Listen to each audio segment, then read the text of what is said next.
Hello दोस्तों, आज हम लोग स्टार्ट कर रहे हैं lecture number 1, current and electricity.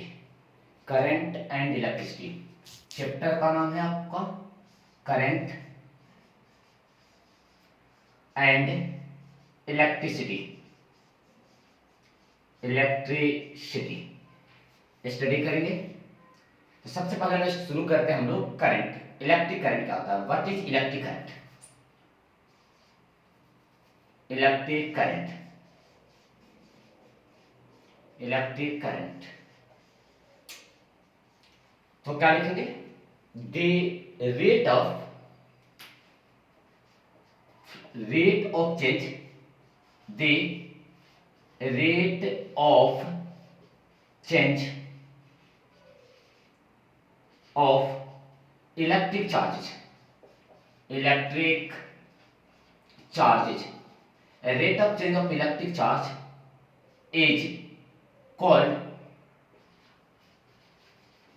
Electric current. Simple definition, ज्यादा इसमें सोचना नहीं है। इलेक्ट्रिक करंट क्या है? Rate of change. Rate of change का मतलब होता है, रेट ऑफ चेंज का जब भी जिक्र हो, रेट ऑफ चेंज का मतलब होता है D by D T. D by D T इसको बोलते हैं rate of change. Rate of change इसको बोला करेंगे। किसका रेट ऑफ चेंज? चार्ज का। तो करंट को हम लोग लिखते हैं I equal to, electric current को I से डिनोट करेंगे, I equal to D by D T into charge, Q लिख दिया। D by D T equal to Q, इसी को हम लोग ऐसे लिखेंगे I equal to D Q by D T. यहां से इलेक्ट्रिक करंट कैलकुलेट करेंगे।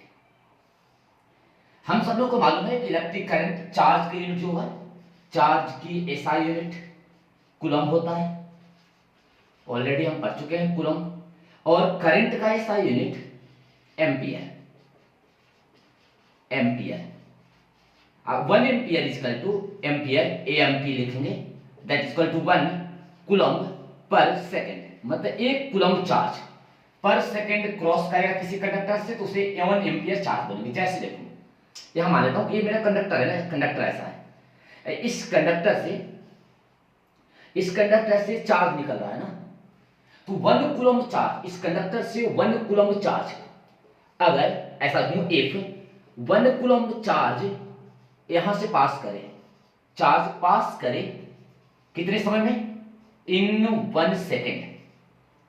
1 सेकेंड में 1 कूलम चार्ज पास करेगा इधर इसमें, तो इसक्यू इक्वल टू 1 कूलम लिख दूं तो हमें बोलेंगे दैट इज कितना करंट होगा? 1 एम्पियर करंट पास कर रहा है इसमें से। क्या बोलेंगे कि 1 एम्पियर करंट पास हो रहा है। ये तो करंट हो गया।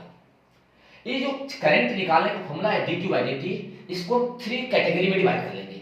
3 कैटेगरी का मतलब यह है कि अगर हमें एवरेज करंट पूछेगा, आई एवरेज ऐसा पूछता है, तो इसको बोलते हैं del Q divided by del T. Del Q by del T का मतलब होता है change in charge divided by change in time, यानी Q final minus Q initial divided by T final minus T initial. यह है average current निकालने का formula. Average current निकालेंगे। अगर हमें इंस्टेंटेनियस करंट पूछता है, I इंस्टेंटेनियस, इसका मतलब है dq बाई dt। इसके लिए क्या करेंगे? डिफरेंशिएट करेंगे, डिफरेंशिएट कर देंगे इसको with respect to time. Time के रिस्पेक्ट डिफरेंशिएट कर देंगे। अगर हमें ऐसा दिया हुआ है कि I equal to q by t, तो इसको भी एवरेज करंट ही बोलते हैं। यहां पर क्या होता है, इनिशियल टाइम जो है, इनिशियल टाइम को 0 मानते हैं। इनिशियल टाइम जो t1 है, ti है, इसको 0 मान लेते हैं, तो q equal to I by t. ये हमारे पास 3 फॉर्मूला है करंट कैलकुलेट करने का। आपको ऑलरेडी मालूम है क्या क्या कौन सा फॉर्मूला यूज करेंगे। एक आपके पास फॉर्मूला हो गया एवरेज करंट का, इंस्टेंटेनियस करंट का, और नीचे है Q बाई टी निकालने का। अब न्यूमेरिकल कैसा आएगा उसको देखते हैं। जैसे एग्जाम में क्वेश्चन आया Q इक्वल टू, एक क्वेश्चन यहां लेते हैं और समझेंगे। Q इक्वल टू ऐसे लिखा हुआ है 2t के पावर 3 प्लस 4t प्लस 2। अब क्वेश्चन पूछा जा रहा है, आपसे पूछा जा रहा है find electric current, electric current पहला पार्ट में at t equal to 3 second and B part पूछा जाए from t equal to 1 second t equal to 1 second to t equal to 3 second, ऐसे क्वेश्चन पूछा जाए। तो जब भी आपके क्वेश्चन इस तरह से पूछा जा रहा है ना टी इक्वल टू 1 सेकेंड, तो टी इक्वल टू 1 सेकेंड का मतलब होता है ना exact at t equal to 3 second पे, मतलब इसका मतलब है इंस्टेंटेनियस। और जब गैप दिया रहेगा, जब भी टाइम के बीच में गैप दिया रहेगा, गैप कैसे पहचानेंगे? गैप से। अगर गैप दिया हुआ है तो यहाँ पर एवरेज निकाला जाएगा, आई एवरेज। अगर गैप नहीं है, एग्जैक्ट टाइम दिया हुआ है, तो यहाँ इंस्टेंटेनियस करंट निकाली जाएगी। अब इंस्टेंटेनियस के लिए डिफरेंशिएट करना होगा, तो आप इस क्वेश्चन में क्या करेंगे? सॉल्यूशन लिखते समय डिफरेंशिएट कर देंगे। I equal to D Q by D T, आप यहां पे रख दीजिए क्यू की value, D by D T 2t के पावर 3 4t आप प्लस 2। बिल्कुल प्यारे बच्चे, आपको जानते हो डिफरेंशिएशन कैसा आता है, इसकी पावर 3 है, 3 को बाहर ला दीजिए, 3 2 जा 6t हो गया, यहाँ पे t का 1 हो गया, 4 लिख दूंगा, पता है कांस्टेंट का 0 होता है तो 0 लिख दिया। और यहाँ पर किस टाइम पर पूछा जा रहा है? किस टाइम पर पूछा जा रहा है? फिर से देखिए t इक्वल टू 3 सेकेंड पे, तो नाउ यहाँ t equal to 3 second put कर देते हैं। तो 3 6 into 3 plus 4 plus 0 18 plus 4 22 ampere. This is known as the average current, sorry this is known the instantaneous current. जब आपसे एवरेज पूछा जाएगा, मतलब एवरेज का मतलब ऐसे टाइम गैप दिया है 1 से लेकर 3 सेकंड, तो इसको एवरेज बोलेंगे। इसको कैलकुलेट करना होगा, ए पार्ट का आंसर हो गया, बी का आंसर निकालना है, तो आई एवरेज इक्वल टू आप निकालोगे क्यू फाइनल। क्यू फाइनल के लिए इस फॉर्मूला ये रखना है, Q final minus Q initial divided by T final minus T initial. भजन गाना है, Q final minus Q initial divided by T final minus T initial. Q final कहां से आएगा? यहाँ पर t इक्वल टू 3 पुट कर दीजिए, यानी t इक्वल टू 3 पुट कर दूंगा किसमें? q वाले इक्वेशन में, ये फाइनल हो जाएगा। रख दीजिए यहाँ पर 2 इंटू 3 के पावर 3 प्लस 4 इंटू 3 अब प्लस 2, कितना आ गया? 3 3 जा 9 इंटू 2 18 18 प्लस 12 18 प्लस 12 हो गया 30 30 प्लस 2 32 कूलम्ब चार्ज हो गया, ये कूलम्ब चार्ज हो गया। ऐसे t इक्वल टू 1 सेकेंड पे पूछा है, तो यहाँ पे जो चार्ज आएगा 1 रखने के बाद ये हो जाएगा इनिशियल चार्ज। तो 2 इंटू 1 का स्क्वायर प्लस 4 इंटू 1 प्लस 2, इसको देख लीजिए, तो 2 इंटू 4 6 प्लस 2 8 कूलम्ब चार्ज, इस फॉर्मूले में रख दीजिए ऊपर वाले में। तो I average equal to 32 minus 8 divided by 3 minus 1। इसका मतलब यहां से निकाल लेंगे 2 हो गया 30 30 में से 6 24 डिवाइडेड बाई 2, यानी 12 ampere current.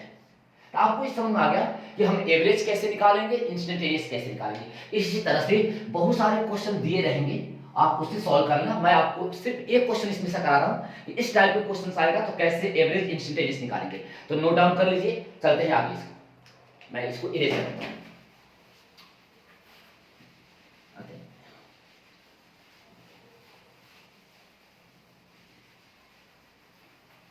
Second type questions कैसे पूछा जाएगा? सेकेंड टाइप क्वेश्चंस आपको second type questions, question number 2 पूछा जाता है इसमें कि if there are 2 into 10 to power 20 number of electrons are passing through a conductor in 2 minutes, then find electric current। Electric current, अगर इस तरह के क्वेश्चन पूछा जाए आपसे इस तरह से, तो इसमें क्या कर रहा है? नंबर ऑफ इलेक्ट्रॉन, ये क्या है? नंबर ऑफ इलेक्ट्रॉन मतलब n की वैल्यू है। तो आपको निकालना पड़ेगा ऐसे सॉल्यूशन लिखने के लिए, इसको सॉल्व करने के लिए आई इक्वल टू आपको अप्लाई करना है। ये भी एवरेज करंट ही है, ये होता है total charge passing through a conductor divided by total time. इसका मतलब इसको ऐसे लिखेंगे total charge passing through a conductor are divided by time in second। Time किसमें? सेकंड में। यही इसका मतलब है। तो कितना कंडक्टर से पास करेगा, क्यू निकाल लेते हैं। क्यू होता है n इंटू ई। आप सारे बच्चों को, हमारे जितने भी प्यारे बच्चे हैं यहाँ पर, सबको मालूम है कि एक इलेक्ट्रॉन पे चार्ज E होता है और E की वैल्यू 1.6 है और 10 टू पावर माइनस 90। यहाँ रख दीजिए, n की वैल्यू कितना है 2 इंटू 10 टू पावर 20 इंटू 1.6 और 10 की पावर माइनस 19 कूलम। हमने केवल माइनस लिया है, मैग्नीट्यूड लिया है, माइनस साइन की बात नहीं कर रहा हूं। तो यहां से इसको सॉल्व करेंगे तो 90 से 90 कैंसिल 10 आ जाएगा, 6.2 इंटू 10, इसका मतलब 32 कूलम चार्ज पास कर रहा है। कितने सेकंड में? तो ये तो चार्ज हो गया। टाइम कितना देखा है? t इक्वल टू 2 मिनट्स देखा है। आप मिनट्स को सेकंड में कन्वर्ट कर लेना हमेशा। 2 इंटू 60 यानी 120 सेकंड। अब बस इसको उठाकर इस वाले इक्वेशन में रख दीजिए। तो i equal to 32 by 120 solve कर लेंगे सेकंड, यानी 16 divided by 60, 8 divided by 30, 4 divided 15 divide कर लेंगे एम्पियर करंट, यानी कितना करंट इसमें फ्लो करेगा 2 मिनट में, तो 5/15 एम्पियर करंट। इस तरह से एग्जाम में क्वेश्चन पूछा जाएगा कि करंट क्या होता है। तीनों फॉर्मूला का यूज सिखा दिया, कैसे एवरेज निकालेंगे, कैसे आपके पास इंस्टेंटेनियस निकालते हैं, और Q इक्वल टू IT कब यूज होना है, यहां तक समझ आ गया। चलिए एक और क्वेश्चन रखते हैं और फिर समझते हैं ना। क्वेश्चन नंबर 3 एग्जाम पूछा जाता है कि एक कंडक्टर देखा है, अब कंडक्टर ऑफ रेडियस r देखा है। एक कंडक्टर है, कंडक्टर सर्कुलर रिंग है जिसका रेडियस r है। Electron is revolving in the orbit with velocity v। यहां पे इलेक्ट्रॉन घूम रहा है, लिख देता हूं कि एन इलेक्ट्रॉन, न्यूमेरिकल दिया रहेगा, इलेक्ट्रॉन इज मूविंग या revolving inside a circular conductor of radius capital R with velocity v, then find electric current. Question पूछा था, मतलब एक डिफरेंट टाइप के क्वेश्चंस। कंडक्टर देखा, कंडक्टर में इलेक्ट्रॉन रिवॉल्व कर रहा है और कह रहा है कि आपसे करंट बताइए कितना होगा। तो देखते हैं कैसे सॉल्व करेंगे। ये आपको थर्ड टाइप के क्वेश्चंस कैसे निकालेंगे, मैं आपको एक सेलेक्टेड क्वेश्चन कराता हूं, आप प्रैक्टिस करेंगे। पीडीएफ आपको उड़ा देंगे ग्रुप में। यहां देखिए, इलेक्ट्रॉन देखा है बेटा। सबसे पहले बात करते हैं कि अगर सॉल्यूशन हमें लिखना है इसका, तो क्या करना है अपने को क्या करना है, करंट निकालना है। तो हमें क्या चाहिए, टोटल चार्ज अपॉन टाइम, यही फॉर्मूला है। अब एक इलेक्ट्रॉन घूम रहा है सर्कल में, एक ही इलेक्ट्रॉन घूम रहा है सर्कल में, तो सिर्फ 1 इलेक्ट्रॉन अगर सर्कल में रिवॉल्व हो रहा है तो चार्ज की वैल्यू किसके बराबर हो जाएगी, 1 इलेक्ट्रॉन के बराबर हो जाएगी ना, 1 इलेक्ट्रॉन बराबर। लेकिन एक चक्कर लगा रहा है सर्कल में ऐसे, किस वेलोसिटी से, v से चक्कर लगा रहा है, v से रिवॉल्व कर रहा है रेडियस r में, किसके तरफ, न्यू, इसके सेंटर के अबाउट घूम रहा है। तो एक चक्कर लगाने में जो टाइम होगा वही टाइम यहां पर रखेंगे, क्योंकि 1 टाइम पीरियड के बाद बार बार ये पाथ रिपीट करता रहेगा और वही करंट हर साइकिल में फ्लो करेगा। तो एक साइकिल की बात कर लेते हैं, मतलब t की जगह पे कैपिटल T रख देते हैं, टाइम पीरियड। और कैपिटल T क्या होता है, टोटल डिस्टेंस 2 पाई r और वेलोसिटी v है। तो आपको चार्ज मिल गया और t मिल गया। नाउ पुट कर लेते हैं इक्वेशन नंबर 1 में। तो I current is equal to E by 2 pi r divided by v। इसको ऊपर लिख देते हैं, I equal to E into v divided by 2 pi r। तो ये हमारा आंसर हो गया कि कितना करंट फ्लो करेगा इस सर्किट में। एवरेज करंट ही है कितना, EV डिवाइडेड 2 पाई r। अगर इसको मॉडिफाई करना है तो मैं ये भी लिख सकता हूं v equal to r omega. मान लो v नहीं दिया, ओमेगा दिया हुआ है, तो ओमेगा में वी के साथ रिप्लेस कर दूं, तो I equal to E R omega R divided by 2 pi R. We know that R से आर कैंसल, यानी I equal to E omega divided by 2 pi. हम ऐसे भी लिख सकते हैं वेयर ओमेगा क्या है, एंगुलर फ्रीक्वेंसी, एंगुलर वेलोसिटी एकदम सॉरी, एंगुलर वेलोसिटी, ये ओमेगा की वैल्यू हो गई। ओमेगा हम जानते हैं कि ओमेगा जो है इसको 2 पाई एफ भी लिखा जा सकता है फ्रीक्वेंसी के टर्म में, तो इसको उठा कर इक्वेशन में डाल देते हैं, तो आई की वैल्यू आ जाएगी e into 2 pi f r divided by 2 pi.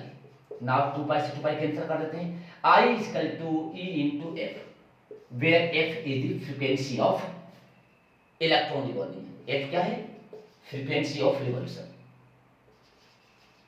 Frequency of revolution.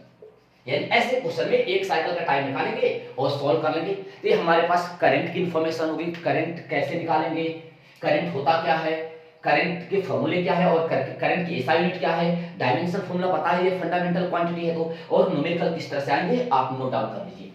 चलते हैं topic, next topic, next topic चलते हैं। करंट डेंसिटी क्या होती है, ये आपको समझ में आ चुका है सारे बच्चों को। बहुत आसान है बेटा, बस आपको कंसंट्रेट करके धीरे धीरे इन चीजों को सीखना है। आप एक बार सीख जाएंगे तो दोबारा आपको दिक्कत होनी नहीं है। कंसेप्ट अगर आता है तो न्यूमेरिकल आराम से कर लेंगे, आपको कंसेप्ट और फॉर्मूले को कैसे यूज करना है वो समझने की कोशिश करना है आपको। आते हैं करंट डेंसिटी की बात करते हैं, तो second heading current density. Current density क्या होती है, करंट डेंसिटी, डेंसिटी हमने एक बार नाम सुना है, mass density is equal to mass upon volume, तो वो वाली डेंसिटी की बात नहीं हो रही है, करंट डेंसिटी की बात होती है। तो डेफिनेशन ये कहता है, डेफिनेशन की ज्यादा जरूरत नहीं है, लेकिन ये कहता है कि current flowing per unit area, मतलब इलेक्ट्रिक करंट, ऐसे लिख लेते थोड़ा सा देखने में अच्छा लगे, इलेक्ट्रिक करंट पासिंग थ्रू और कंडक्टर, क्योंकि पता है आपको कंडक्टर में फ्लो करेगा, कंडक्टर पर unit area, per unit cross sectional area लिख देते हैं, थोड़ा ज्यादा अच्छा लगेगा, क्रॉस सेक्शनल एरिया। ये है इलेक्ट्रिक डेंसिटी की फॉर्मूला, डेफिनेशन। इलेक्ट्रिक डेंसिटी को डिनोट करने के लिए हम लोग यूज करते हैं जे, मतलब it is denoted by, denoted by, ऐसे जे से डिनोट करेंगे। और ये क्या काम है, ये क्या है, denoted by J, and it is a vector quantity. Important line यही है, वेक्टर क्वांटिटी, ये एक वेक्टर क्वांटिटी होती है।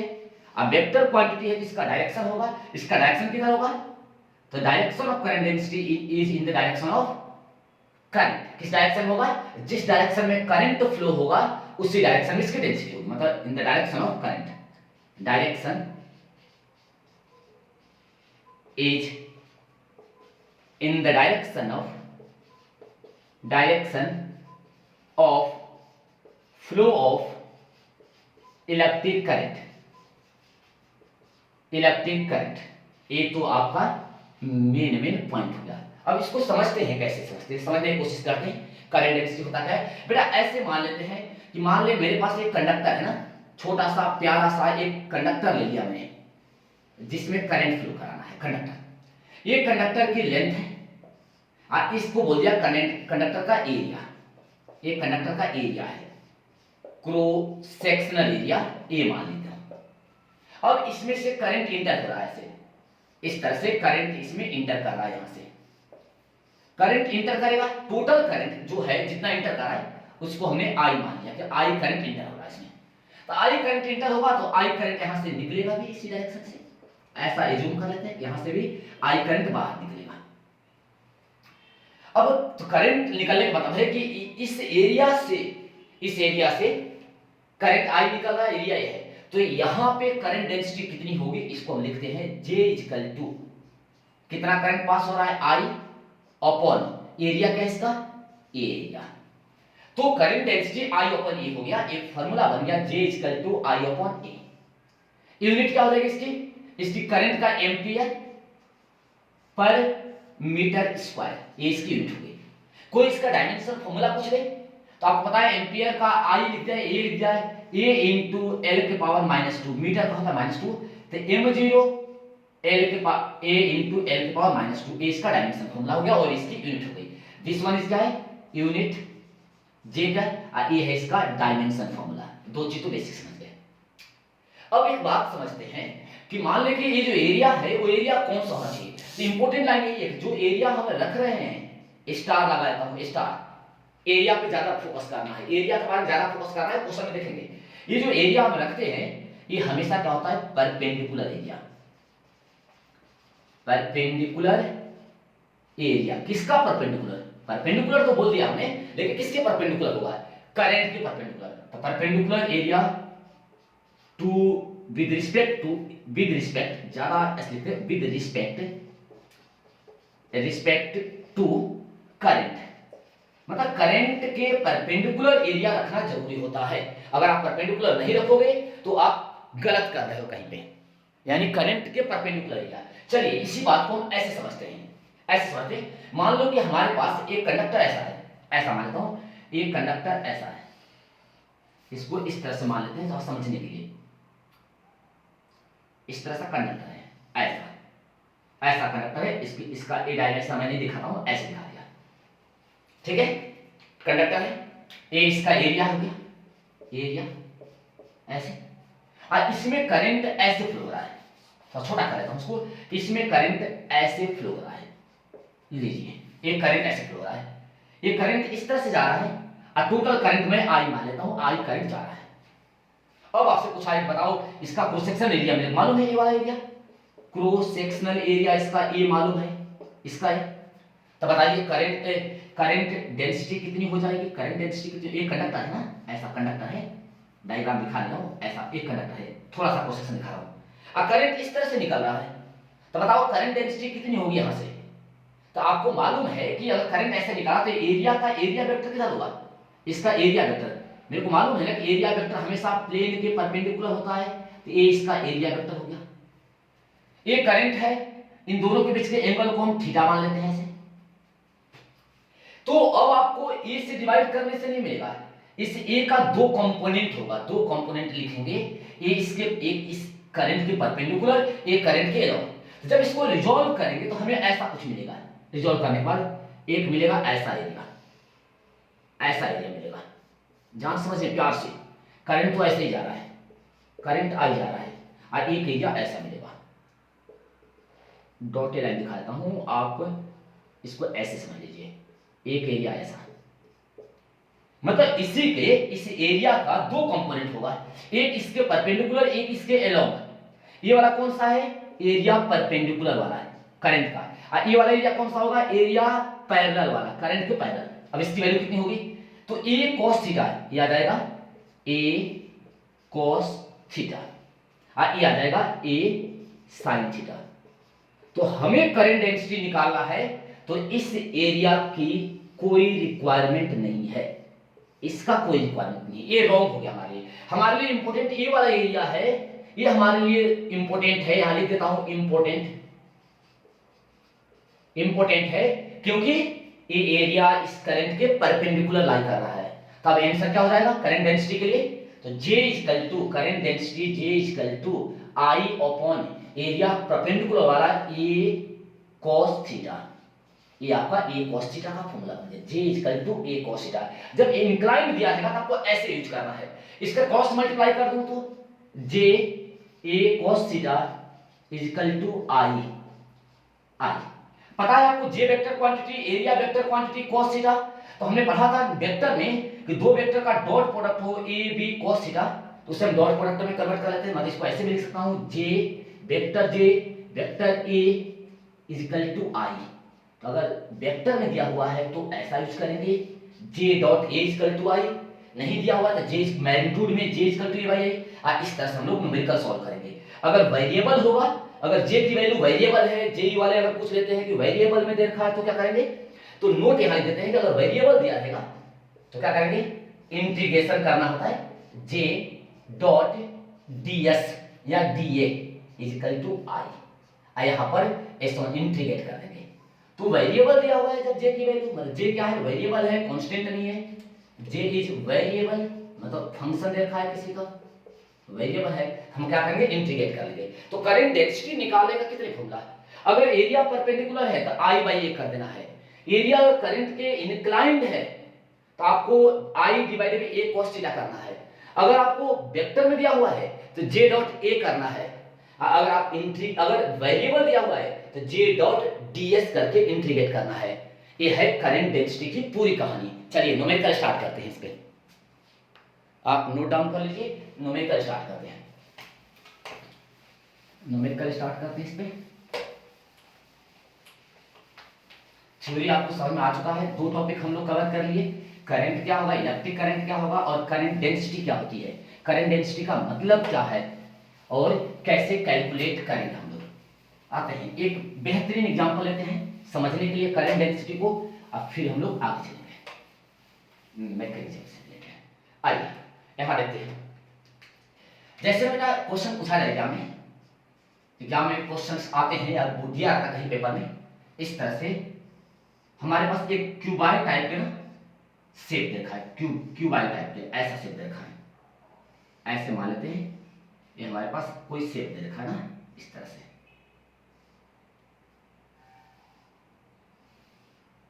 ऐसा शेप दे रखा है ना क्यूबाइड, इसका मैं लिख देता हूं कि ये है, ये जो लेंथ है ये वाली, इसको स्मॉल ए मान लेता हूं, स्मॉल ए, ये आपकी यहां पर हाइट है, स्मॉल बी एच लिख लिया, और ये इसकी विड्थ है ना, इसको सी मान लेता हूं, यानी एक कंडक्टर है जिसका डायमेंशन मालूम है, लेंथ ए, हाइट बी और विड्थ सी दिया हुआ है। अब इसमें करंट इंटर करता है, करंट कैसे इंटर कर रहा है, तो ऐसे मान लेता हूं एक बार करंट ऐसे इंटर किया यहां पर, ऐसे यहां से आ रहा है और इसके नीचे से ऐसे निकल गया बाहर, ऐसे आ रहा है इधर निकल गया, एक करंट मान लेता हूं, करंट की वैल्यू I1 मान लेता हूं, I1 आया, I1 इधर से निकल गया।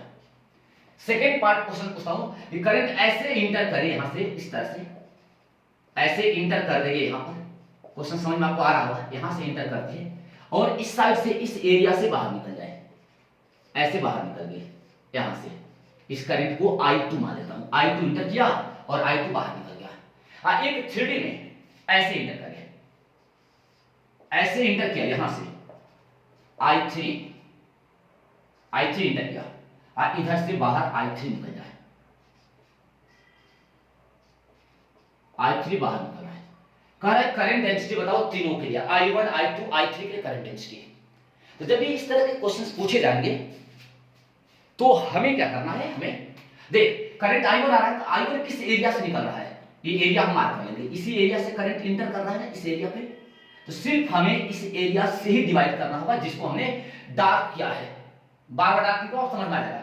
तो current density due to I1 के लिए इसको J1 लिख देता हूं, J1 क्या होता है, current I1 divided by perpendicular area, area perpendicular रखना है, यानी J1 is equal to I1 divided by area.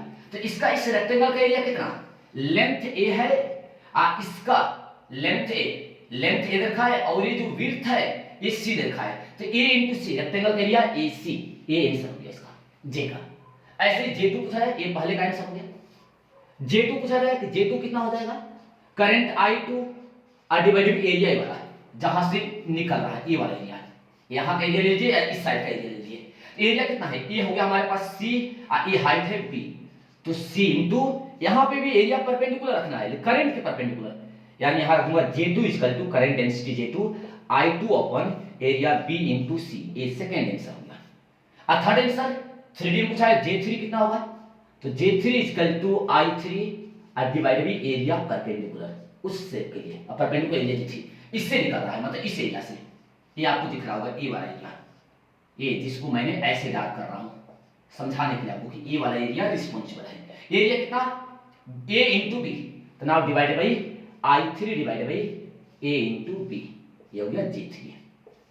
तो एक टाइप का क्वेश्चन ऐसे आएगा कि how to calculate current density, तो आपको एरिया परपेंडिकुलर डिवाइड करना है और क्वेश्चंस को सॉल्व कर लेना, बिल्कुल सिंपल है, आई थिंक समझ में आ चुका है, क्लियर, आप नोट डाउन करिए, रख करता हूं, सेकंड क्वेश्चन चलते हैं।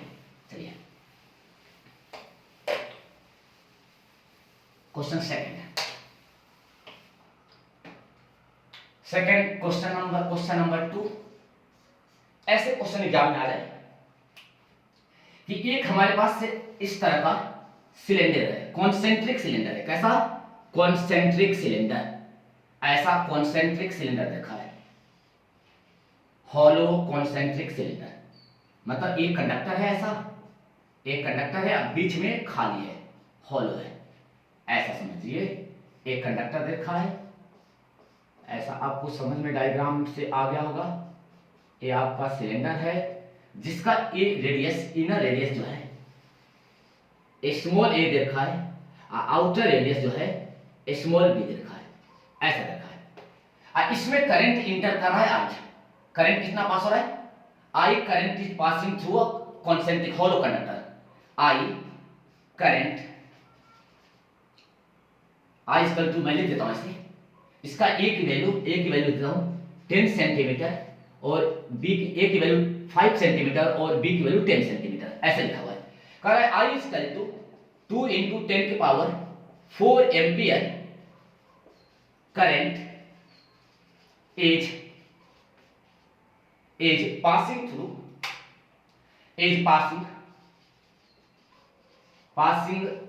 through a conductor, then find current density की वैल्यू पूछी जाएगी आपसे कि करंट डेंसिटी कितनी हो जाएगी। Find current density. तो बेटा जब भी करंट डेंसिटी निकालना है तो आपको देखना है करंट कितने से पास हो रहा है। क्या ये खाली जगह से पास हो रहा है क्या? तो आंसर है नो। आंसर क्या है? नो। क्योंकि करंट खाली में थोड़े पास करेगा, इस कंडक्टर से पास करेगा। तो कंडक्टर का एरिया कितना होगा, पहले परपेंडिकुलर एरिया निकालिए। तो सॉल्यूशन जब लिखेंगे, इसको सॉल्व करेंगे तो एरिया कितना निकालेंगे? सर्कल का एरिया होता है पाई बी का स्क्वायर और माइनस पाई ए का स्क्वायर, ये आपका एरिया हो जाएगा। पाई कॉमन ले लेते हैं तो B square minus A square, ये एरिया हो गया परपेंडिकुलर। करंट कितना पास हो रहा है? आई करंट पास हो रहा है। तो current density J equal to I upon area E, यानी हमें दूंगा J equal to I upon pi B square minus A square. इस तरह से क्वेश्चन हम लोग सॉल्व करके कैलकुलेट कर लेंगे करंट डेंसिटी होगा कितना। अब करंट डेंसिटी यहां पर पुट कर लेते हैं, आई की वैल्यू पुट कर देते हैं। तो J इक्वल टू, इसी इक्वेशन में J इक्वल टू आई की जगह पे 2 into 10 to power 4 divided by pi की वैल्यू पता है 3.14, बी का स्क्वायर सेंटीमीटर को मीटर में बदल दीजिए तो 10 इंटू 10 के पावर माइनस 2 का whole square minus 5 into 10 to power minus 2 का होल स्क्वायर। बस प्यार से इसको सॉल्व कर दीजिए, ये आपका answer 2 into 10 to power 4 divided by 3.14। यहाँ पर इसका स्क्वायर, एक जीरो से जीरो गायब हो गया है, -1 का मतलब 10 टू पावर -2, यहाँ पर 25 25 इंटू 10 टू पावर -4, ऐसा आ गया। बेटा इसको सॉल्व कर दे, 2 into 10 to power 4 divided by 3.14, 10 के पावर -2 इंटू 0.25 10 के पावर -2 कॉमन लेके ऊपर ले जाते हैं तो 6 हो जाएगा। 2 into 10 to power 6 divided by 3.14, अब 1 में से निकाल दो तो 0.75। इसको सॉल्व कर लीजिएगा, हमारे पास ये आ गया J, मतलब एम्पियर पर मीटर स्क्वायर। ये आपका आंसर हो गया, कितना करंट डेंसिटी पास करेगी, यानी करंट डेंसिटी हमें निकालना आ गया।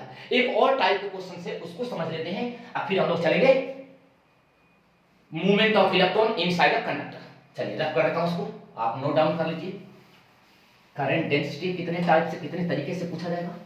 आई थिंक क्लियर, आपका कंसेप्ट क्लियर होता जा रहा है, आप इसको देखते रहेंगे। चलिए question number third question, current density third question. बेटा इस तरह से क्वेश्चन आ जाए एग्जाम में, ऐसा इस तरह से क्वेश्चन आ जाए, ये आपको ना वेरिएबल क्रॉस सेक्शन देखा है, यहां पे इसका रेजिस्टेंस भी निकालना पड़ेगा आगे जाकर। ये इसका इनर रेडियस है, ऐसा मान लेता हूं कि ये इसका आउटर रेडियस को मैं बोल देता हूं R2, ये रेडियस। ये कंडक्टर है, इसको R1 बोल देता हूं। ये क्या है? कंडक्टर। एक कंडक्टर है जिसमें से करंट पास हो रहा है, तो यहां से करंट इंटर कर रहा है इस तरह से। मान लेता हूं कि यहां टोटल करंट कितना जा रहा है, I करंट यहां से इंटर किया, तो इधर से निकलेगा भी तो कितना करंट निकलेगा, आई करंट ही निकलेगा, ये तो आपको ऑलरेडी मालूम है। करंट कितना निकलेगा इस कंडक्टर से, आई करंट बाहर निकलेगा, टोटल करंट आई होगा। अब आपसे पूछा जाए कि बताओ करंट डेंसिटी इस पॉइंट पर ए पे कितना होगा और बी पे कितना होगा, करंट डेंसिटी पूछा जाए तो करंट की वैल्यू सेम रहेगी, करंट हर जगह सेम रहेगा, जितना इंटर करेगा वही करंट एग्जिट करेगा, ये ऑलरेडी आपको मालूम है। यहां पे करंट ऐसे स्प्रेड होकर चलेगा यहां पर, लेकिन करंट की वैल्यू यहां पे भी आई रहेगी, टोटल यहां पे भी आई रहेगी, और निकलेगा वो भी करंट आई रहेगा, लेकिन करंट डेंसिटी सेम नहीं रहेगी। यहां पर करंट डेंसिटी अगर निकालना है जे एट ए पे, तो आपको क्या करना है, आई जितना इंटर करेगा डिवाइड बाई एरिया, ए वाला एरिया रखना है।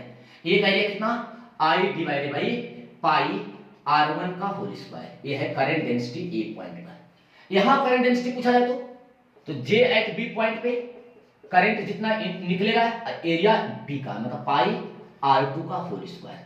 अब आपसे पूछा जाए कि करंट डेंसिटी ए पे ज्यादा या बी पे ज्यादा, क्वेश्चंस में ऐसे ऑब्जेक्टिव क्वेश्चन आ जाए करंट डेंसिटी ए पे ज्यादा बी पे ज्यादा, हमें पता है एरिया वी नो दैट कि r2 is greater than r1, जब ये ज्यादा है इसका मतलब है JB is less than JA, मतलब जहां एरिया ज्यादा हो जाएगा वहां पे करंट डेंसिटी की वैल्यू कम हो जाएगी, बट करंट जो होगा, करंट एट ए पे जो होगा वही करंट एट बी पे रहेगा।